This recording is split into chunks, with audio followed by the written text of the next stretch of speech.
Virtual accounts are in danger of becoming a good idea gone wrong. They became a vehicle for third or even fourth party payments with seriously limited transparency concerning the source or target of funds. A few bad actors saw an opportunity, and the banks quickly turned against the whole process. Well, that's a pity, because it is a good idea. As things stand, reconciliation is almost universally manual, meaning that it's never real time. Some institutions reconcile weekly, meaning that for the rest of the week, you don't really know your position. A few unexpected rewinds, and your balances can be way out. So let's look first at some of the problems and see if we can work our way around them. Virtual accounts mostly use virtual IBANs, or V-IBANs, for identification.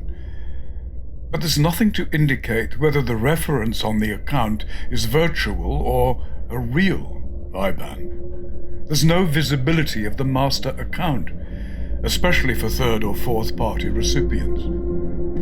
Because there's no defining standard for V-IBANs, they can use the first two letters of the code to effectively fake the country of origin. Both of these mean that you don't really know where the money is coming from.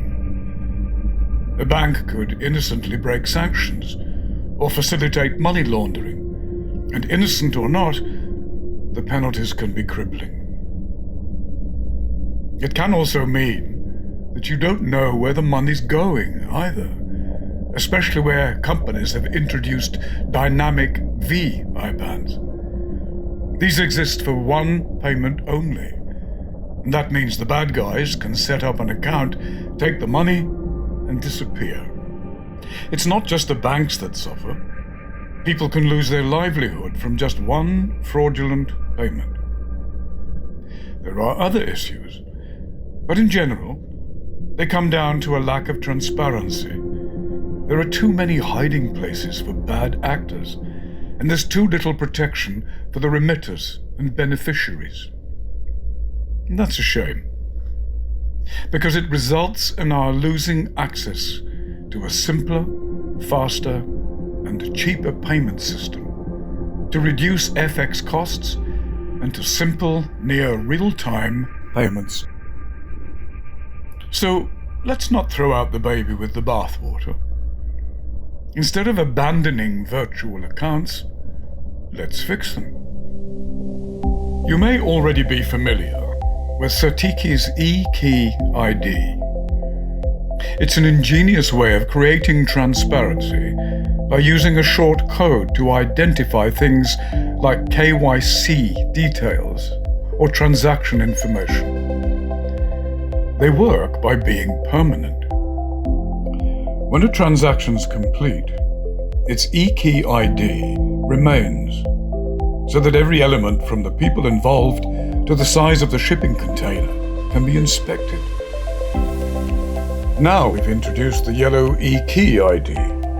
It's a permanent and transparent identifier for the destination or the source of a payment. Behind it is the identifying power of the other types of eKeyiD. It ensures thorough compliance, and transactions run as first-party payments through our partnerships with frontline organizations.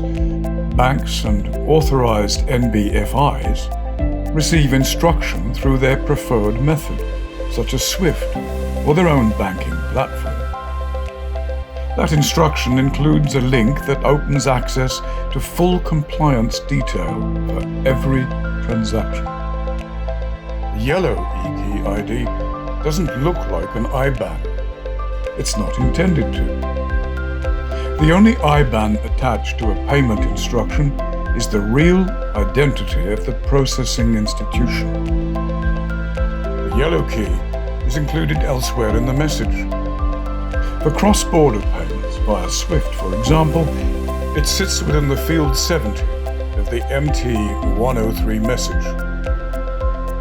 Behind it is full information, not just about the counterparties, but, where applicable, even information about the goods and means of shipping. Other users, including remitters and beneficiaries, can check the verified identity of their counterparties by logging onto www.eKeyiD. They can see the company identity, its principal officers, incorporation date, and nature of business. If they wish, they can register for their own identity to ease future transactions. The virtual accounts can make payments self-reconciling, saving workload and avoiding unexpected losses. They can reduce or even remove the need for foreign exchange. And they provide the option to use the liquidity pool to allow instant payments. If you'd like to read an impartial view on the benefits versus the threats of virtual accounts, it's worth taking a look at the European Banking Authority's report. There's a link below. You'll see how the problems originate in a lack of transparency.